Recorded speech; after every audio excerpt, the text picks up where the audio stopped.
अब जरा ध्यान दो, किस चीज की बात कर रहे हैं बेटा हम? आइसोमेरिज्म की। लास्ट क्लास में कुछ आइसोमेरिज्म कर लिए थे, उसके आगे बढ़ रहे हैं अब।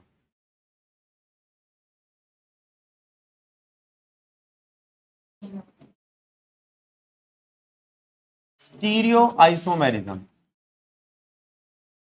अगर इसकी बात करें तो उसमें पहला आता है सिस ट्रांस। क्या आता है? सिस ट्रांस की कंडीशन क्या है? डबल बॉन्ड वाला कार्बन एटम। कैसे वाला? डबल बॉन्ड वाला कार्बन एटम, याद रहेगा।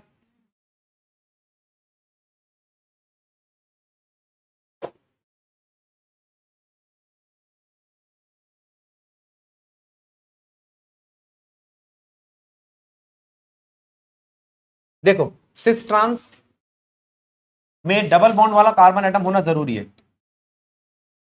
सारी स्पीशीज जो होती है इनसे जुड़ी हुई, वो सेम नहीं होनी चाहिए, ये भी एक कंडीशन है। ये नहीं दिखा सकता सिस ट्रांस, ठीक है। ये चारों एक जैसी होगी तो मैं काम नहीं कर पाऊंगा, ठीक, सिस ट्रांस नहीं बना पाऊंगा। अब मैं सिस ट्रांस बना के दिखाता हूं आपको।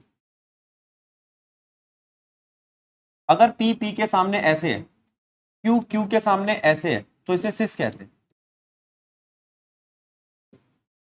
अगर पी पी के सामने ऐसे है और क्यू क्यू के सामने ऐसे है, तो इसे ट्रांस कहते हैं।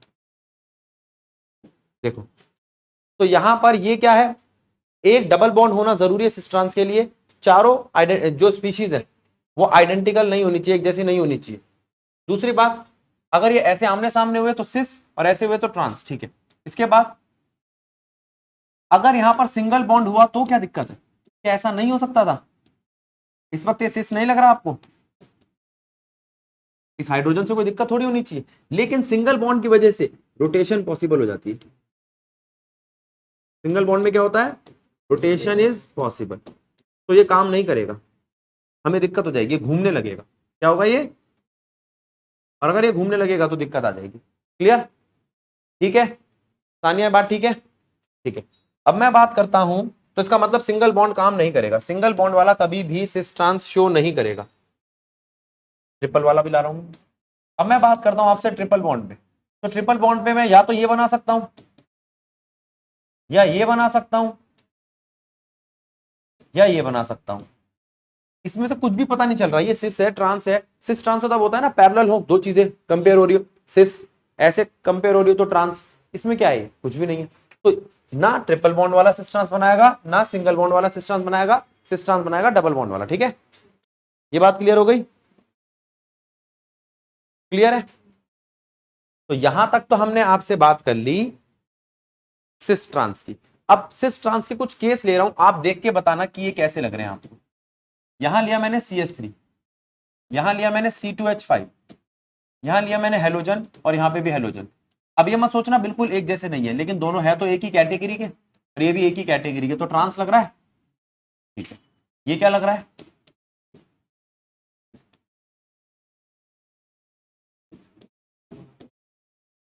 ये क्या लग रहा है?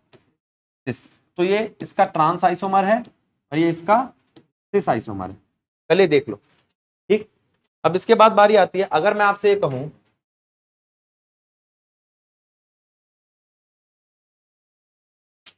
कि एक केस है जिसके अंदर आ रहा है 3,4 डाई क्लोरो हेक्स 3 ईन। बताओ ये कौन सा, ये कैसे, इसके दो आइसोमर बनाओ, सिस और ट्रांस, कैसे बनाओगे? इसके लिए पहले आप इसको बनाना आना चाहिए ना, तभी नेमिंग सिखाई थी। बना के दिखाओ, ट्राई करो, देखना बेटा। हेक्स कैसे बनाओगे आप? 1 2 3 4 5 6, तीसरे पे डबल बॉन्ड है, तीसरे पे लगा एक क्लोरो और चौथे पे भी लगा एक क्लोरो। अगर मैं इसको सिस ट्रांस बनाना चाहता हूं तो ऐसे बना लूं, 2 इधर 2 इधर। अब बोलो ये क्या, ये कौन सा है, सिस है या ट्रांस है? सिस। तो ट्रांस बना लोगे इसका, ये सिस वर्जन बना दिया मैंने, ट्रांस वर्जन बना लेना। ये नाम नहीं पता होगा तो दिक्कत हो जाएगी। ऐसा नहीं है कि क्लोरो फ्लोरो ही आते हैं, फंक्शनल ग्रुप के फंक्शनल ग्रुप भी आ सकते हैं। ये लो, पता चल गया कौन सा है? ठीक है। मल्टीपल बॉन्ड कौन सा वाला होना चाहिए? सिर्फ डबल बॉन्ड। डबल बॉन्ड पे ही सिस और ट्रांस दिखाई देते हैं, हाँ ना बोलो। क्लियर? चलो, एक तो हमें पता चल गया सिस ट्रांस क्या है। अब एक आती है चीज ऑप्टिकल आइसोमेरिज्म।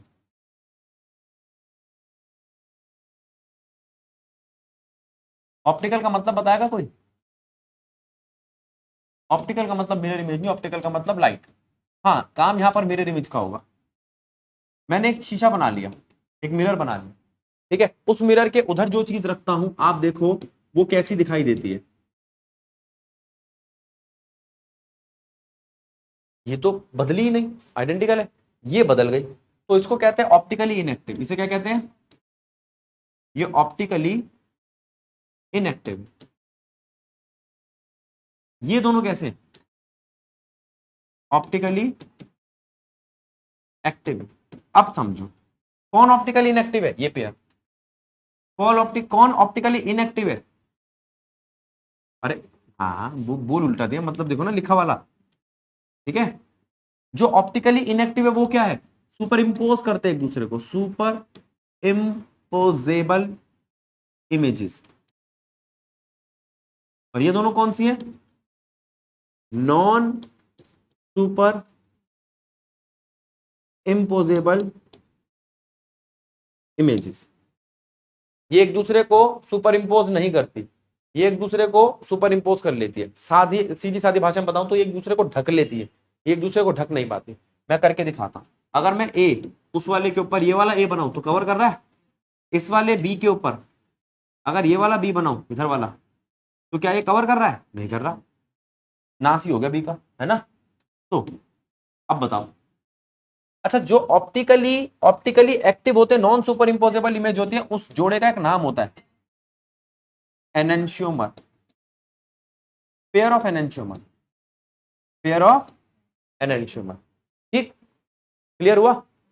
अच्छा, तो मैंने आपको पेयर ऑफ एनेंशियोमर बता दिया, ये बता दिया कौन ऑप्टिकली एक्टिव है कौन ऑप्टिकली इनएक्टिव है, किस तरीके से दिखाई देते हैं ये बता दिया। क्लियर है? यहां तक बात क्लियर है? इस पेज को जल्दी समझो फिर आगे बढ़ते हैं।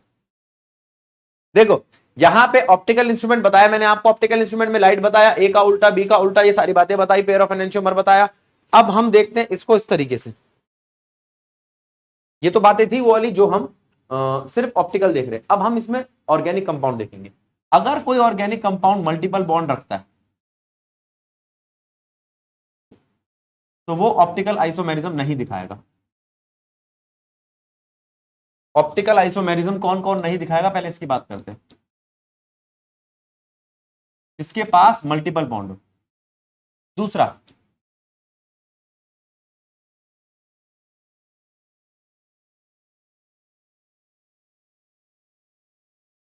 अगर किसी के पास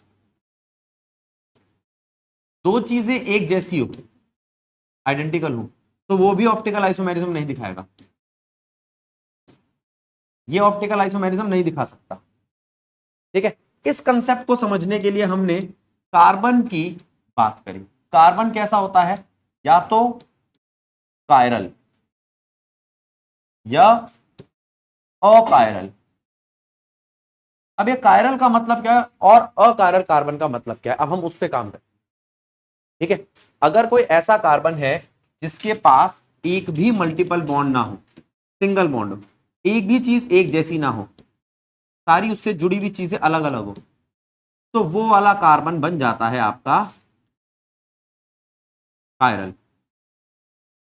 देखो, पहले वाले कार्बन को देखो, उसके पास तीन एक जैसी चीजें हैं, तीन एच, तीन हाइड्रोजन एक जैसे, तो ये कैसा कार्बन है? ये अकायरल है। इसके पास दो एक जैसे एच है, ये भी अकायरल है। इसके पास भी तीन एक जैसे एच है, ये भी अकायरल है। Achiral achiral achiral. लेकिन इस वाले को देखो, इसके पास एक तरफ तो CH3 है, एक तरफ पूरा का पूरा C2H5 है, और एक तरफ H और एक तरफ Br है। ठीक है, तो आप कहोगे ये वाला कार्बन कायरल है, और यही कार्बन एलिजिबल है किसके लिए? ऑप्टिकल आइसोमेरिज्म दिखाने के लिए। ये ऑप्टिकली एक्टिव हो सकता है। ठीक ठीक, अब मैं आपको कुछ कार्बन दिखाता हूं, आप बताना कि कौन सा इनमें से कायरल और कौन सा अकायरल। देखो, ये देखो यहां 4 कार्बन दिख रहे हैं आपको, कौन सा कायरल और कौन सा अकायरल, बनाना चालू कर दो आप।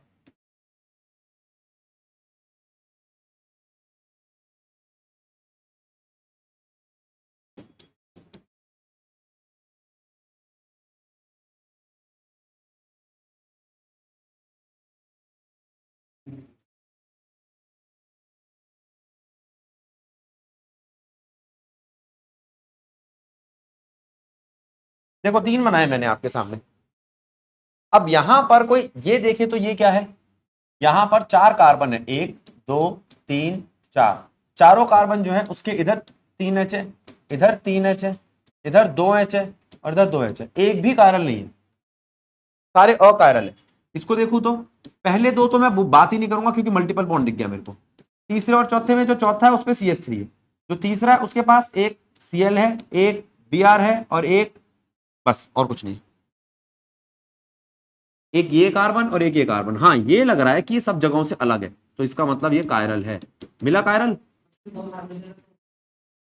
हाँ 2 हेलोजन्स है लेकिन दोनों हेलोजन अलग अलग है, ठीक है।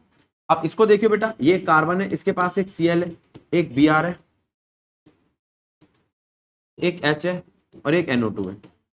फिर बच्चे कहेंगे कि भैया ये क्या बनाया आपने, एक पे एक घुचड़ मुचड़ सी कर दी और एक डैश बना दी, इसको एच और डैश कहते हैं। ये एक देखने का तरीका है। देखो अगर मैं कार्बन को ऐसे दिखाता हूं, ये सब कार्बन बनाता हूं, तो इसे बोलते हैं फिशर प्रोजेक्शन। क्या बोलते हैं? अगर मैं इसको बंद कर देता हूं,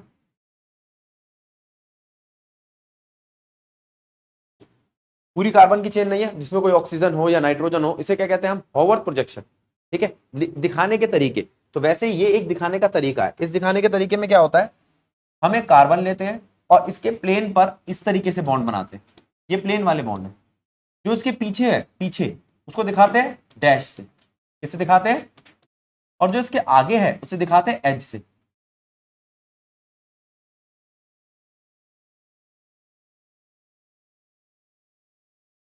एज भर देता हूं मैं इसका, ये एज देख रहे हो, एच का मतलब आगे आ रहा है और डैश का मतलब पीछे जा रहा है, और जो सीधी सीधी लाइन है वो क्या है? प्लेन पर। क्लियर है बेटा? तो ऐसा हो सकता है कि ये कार्बन है, इसके इसी प्लेन पर एक हाइड्रोजन है और एक इस प्लेन पर हाइड्रोजन है, एक आगे जा रहा है और एक पीछे जा रहा है। समझ रहे हो? क्लियर है? जो आगे जा रहा है वो क्या है? एज। जो पीछे जा रहा है वो क्या है? डैश। और जो प्लेन पर है वो क्या है? सीधी लाइन। अब देखो, क्लियर? सॉलिड एज, डैश, और वो नॉर्मल बॉन्ड। अब देखो, क्लियर? अब पता चल गया किसके पास कायरल कार्बन है, ठीक है। अब जरा इसको देखना और पता लगाना।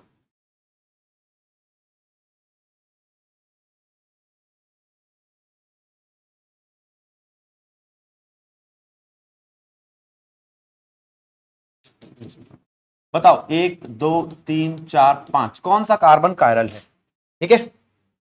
और यहां तक नोट भी करो। चल बेटा आगे ध्यान देंगे। यहां तक बात समझ में आ गई? फिर से एक बार रिकॉल कर लो। आओ, कायरल का मतलब, कायरल का मतलब ऐसा carbon atom, chiral carbon atom कौन सा है? जिसमें सारे के सारे बॉन्ड सिंगल हो, जो 4 चीजें अटैच है वो सारी एक जैसी ना हो, वगैरह वगैरह, ठीक है। अगर मैं इस बारे में देखता हूं तो ये वाला CH3 तो मुझे पता है, CH3 CH2 CH2 CH3 नहीं बन सकते आपके कायरल, क्योंकि इनके पास, इसके पास 3 H है, इसके पास 3 H है, इसमें 2 H है, लेकिन ये वाला बन सकता है। क्यों?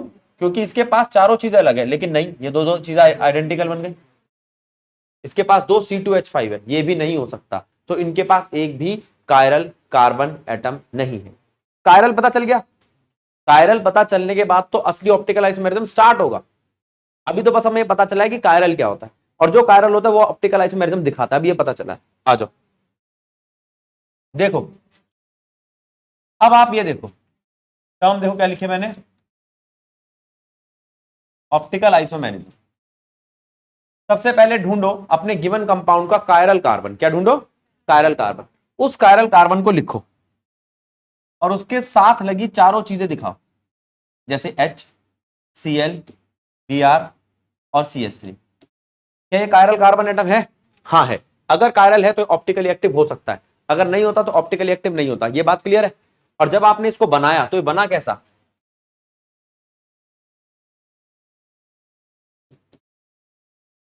जब ये ऐसा बना तो मैंने कहा ये इस तरीके से रोटेट हो रहा था, अब ये इस तरीके से रोटेट हो गया। ठीक है, पहले ये ऐसे रोटेट होता था, इसका रोटेशन ऐसे था, बेटा ध्यान दे। और इस वाले का रोटेशन कैसा है? इसका रोटेशन ऐसा है। अब जरा ध्यान देना, क्या ये एक दूसरे की इमेज लग रही है? देखो पहले ऐसी थी, अब ऐसी हो गई, अब भी इमेज लग रही है ना, अब ऐसी हो गई, अब भी इमेज लग रही है, अब और घूम जाएगी। ठीक है, ये तो घूमते रहेंगे, मेरे हाथ नहीं घूमते ना इतना, लेकिन ये घूमते रहेंगे, समझ रहे हो? तो जो इस तरफ घूम रहा हो उसे बोलते हैं लेफ्ट की तरफ घूमने वाला, और जो राइट में घूम रहा हो उसको बोलते हैं राइट की तरफ घूमने वाला। लेफ्ट वाले को कहते हैं लेवो, और ये डेक्स्ट्रो। डेक्स्ट्रो का मतलब राइट रोटेटरी, लेवो का मतलब लेफ्ट रोटेटरी। अगर किसी के पास L है, T है, तो इसका मतलब वो ऑप्टिकली आइसोमेरिज्म दिखा रहा है, एक लेफ्ट में घूम रहा है और एक राइट में घूम रहा है, तो ये दोनों एक दूसरे के ऑप्टिकल आइसोमर है। ऐसे ग्लूकोज होते हैं, ग्लूकोज D और ग्लूकोज L। ठीक है, डी फिर बाद में देखेंगे हम बायोमोलिक्यूल्स में इनको लिखा कहां जाता है। अब मैं आपसे बात करता हूं, अगर ऐसा हो कि एक ऑब्जेक्ट है ये, मैंने कहा इस x को हटा दो, इस x को हटा के y लगा दो, y ने इसको सब्स्टिट्यूट किया, सब्स्टिट्यूशन सिखाया था ना मैंने आपको, न्यूक्लियोफिलिक, ये बना। चलो मैं बात कर रहा हूं किससे? शीतल से। शीतल, जहां x पहले था उसको सब्स्टिट्यूट करके y वहीं आया या उल्टा करके आया? वहीं आया। ठीक है, वेरी गुड, शाबाश। ये कह रही है कि भैया y वहीं आया है। आप एक चीज समझ लो कि ये है A, ये है B, और ये क्या है? रिटेंशन। अपनी पोजीशन उसने रिटेन करी। देखो ये था आपका x, इसको हटाया और इसकी जगह एक y आ गया, लेकिन ये पलटा, क्या ये ऐसा हो गया? नहीं। अच्छा, अगर पलट जाता तो, अगर ऐसा होता x p q r और x, जब मैंने इसे y दिया, देखना अब क्या हुआ।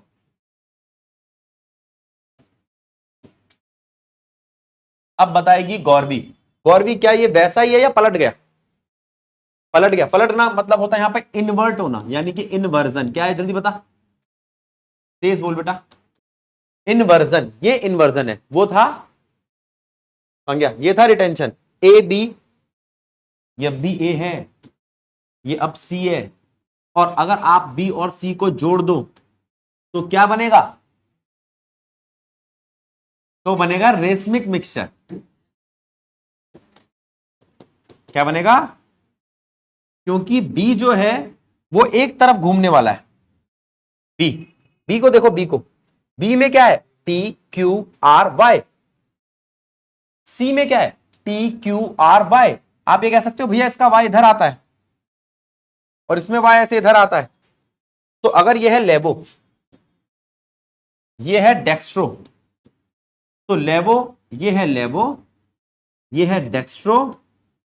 अगर ये 50-50% की रेशियो में हो तो मिलने के बाद एक दूसरे का असर खत्म कर देंगे। अब मेरी बात सुनो, 100 मॉलिक्यूल है, मतलब 10 मोल ले बेटा, मेरी उंगलियां 10 ही है ना, 10 मॉलिक्यूल है, जिसमें से 6 ऐसे हैं जो लेवो है, 4 ऐसे हैं जो डेक्स्ट्रो है। तो आप कहोगे 4 और 4 तो चलो आप बैलेंस कर दो, अब भी 2 लेवो बच गए। 2 कितने बच गए? लेवो। तो सारे के सारा सोल्यूशन कैसा होगा? लेवो। सारा का सारा सोल्यूशन कैसा होगा? लेवो। ठीक है, अगर ऐसा हो कि 2 डेक्स्ट्रो और 2 लेवो, तो मिलाने के बाद क्या बनेगा? कुछ नहीं, सेम हो, खत्म हो गया, जीरो हो जाएगा, न्यूट्रल हो जाएगा। इसका मतलब यह हुआ लेफ्ट रोटेटरी और राइट रोटेटरी चीजों का असर हम खत्म कर सकते हैं रेसमिक मिक्सचर बना के। मुझे पता नहीं है, मैंने बताया ना आपको, पहले बता चुका हूं, मेरे को बायो वायो नहीं आती, लेकिन बायो में ऐसा होता है, कुछ दवाइयां होती है, ठीक है, मान लो किसी की बॉडी में कोई पर्टिकुलर चीज का लेवल बढ़ गया, तो उसके लिए वो जो चीज थी उसके लिए एक एंटीडोट देंगे वो, तो वो कैसा होना चाहिए, डेक्स्ट्रो। उस लेवो का असर कैसे खत्म करोगे तुम, डेक्स्ट्रो देके। अगर लेवो को डेक्स्ट्रो ने ढक दिया या न्यूट्रलाइज कर दिया तो सारा मिक्सचर कैसा हो जाएगा, न्यूट्रल। अब थोड़ा थोड़ा बना कंसेप्ट, वो टर्म्स क्या होती है एग्जैक्टली वो अजय सर से पूछ लेना, ठीक है। लेवो डेक्स्ट्रो मिले और शांत हो गए, इसे क्या कहते हैं, इसे क्या कहते हैं, रेसमिक मिक्सचर। ऐसा मिक्सचर जिसके अंदर अब ना लेवो है ना डेक्स्ट्रो है। अच्छा, इन्वर्जन किसे कहते हैं, जब जो भी चीज थी सब्स्टिट्यूशन होने के बाद वो पलट गया, तानिया इसमें पलटा तो क्या है, इन्वर्जन। और अगर ये सेम ही रहा तो कहां गया, ये सेम ही रहा तो रिटेंशन। हाँ ना बोल, पक्का समझ में आ गया, चलो।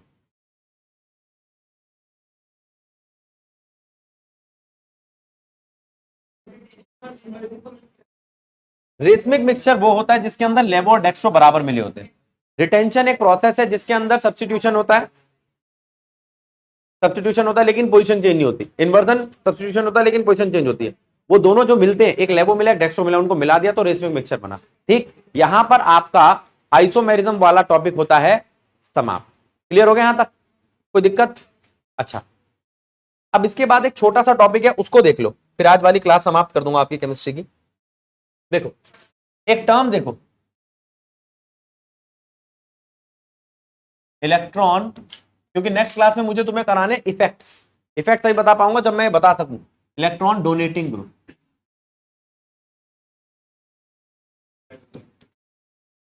इलेक्ट्रॉन डोनेटिंग ग्रुप और एक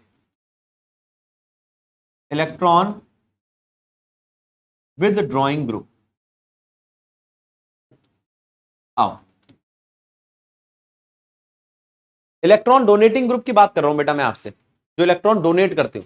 तो इलेक्ट्रॉन डोनेटिंग ग्रुप में कौन कौन आते हैं आपके, जिनके पास लोन पेयर हो, हाँ वो इलेक्ट्रॉन डोनेटिंग ग्रुप हो सकते हैं, बिल्कुल सही, ठीक है।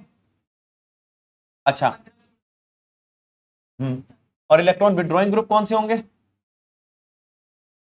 जो Cn माइनस हो जैसे, ठीक है, नेगेटिव है फिर भी इलेक्ट्रॉन विड्रॉ करता है। COO minus, NO2 minus, OH minus, halogen minus. और यहां पर ज्यादातर चीजें क्या आती हैं, पॉजिटिव, ठीक है। पॉजिटिव जैसे H प्लस, R कार्बन की चेन, सोडियम, ठीक है। अब ये मत सोचना कि जो पहले से प्लस का है वो इलेक्ट्रॉन कैसे देगा, जो वो H है वो इलेक्ट्रॉन देने के बाद प्लस का बनेगा, तो वो कैसे नेचर का है, इलेक्ट्रॉन डोनेटिंग। ये नहीं कि H प्लस बनने के बाद इलेक्ट्रॉन डोनेटिंग होगा, H इलेक्ट्रॉन डोनेटिंग है, H प्लस बनना चाहता है, क्लियर। सोडियम इलेक्ट्रॉन डोनेटिंग है, सोडियम प्लस बनना चाहता है, तो वो कहता है ये सब के सब क्या है आपके, ये सब के सब क्या है आपके, इलेक्ट्रॉन डोनेटिंग ग्रुप। और इलेक्ट्रॉन विदड्रॉइंग ग्रुप कौन से हैं, जो इलेक्ट्रॉन खींचना चाहते हैं, जैसे Cn minus, COO minus, NO2 minus, OH minus, X minus, और कोई है, और बहुत सारे आते रहेंगे। अब मैं आपसे कहता हूं कि इलेक्ट्रॉन डोनेटिंग ग्रुप और इलेक्ट्रॉन विदड्रॉइंग ग्रुप का इंपैक्ट क्या पड़ता है। इनका इंपैक्ट पड़ता है जैसे इंडक्शन पे, स्टेबिलिटी पे, एसिडिक करेक्टर पे। इंडक्शन पे मतलब ये प्लस का इंडक्शन दिखाएंगे माइनस का इंडक्शन दिखाएंगे, वो उस पर डिपेंड करता है कि आपने कौन सी चीज रख रखी है, ठीक है। Electron withdrawing group minus I effect दिखाता है और electron donating group plus I effect दिखाता है, यही डिफरेंस है इनके बीच में। अब वो जो माइनस आई इफेक्ट दिखाएगा वो हमेशा एसिडिक करेक्टर को बढ़ाएगा, प्रोवोक करेगा, और जो प्लस आई इफेक्ट दिखाएगा वो बेसिक करेक्टर को बढ़ाएगा, ठीक है। इसी तरीके से स्टेबिलिटी पे काम होगा। ये सारी चीजें कहलाती है फिजिकल और chemical properties of organic compound, वो हम डील करेंगे नेक्स्ट क्लास में। आज का काम समाप्त।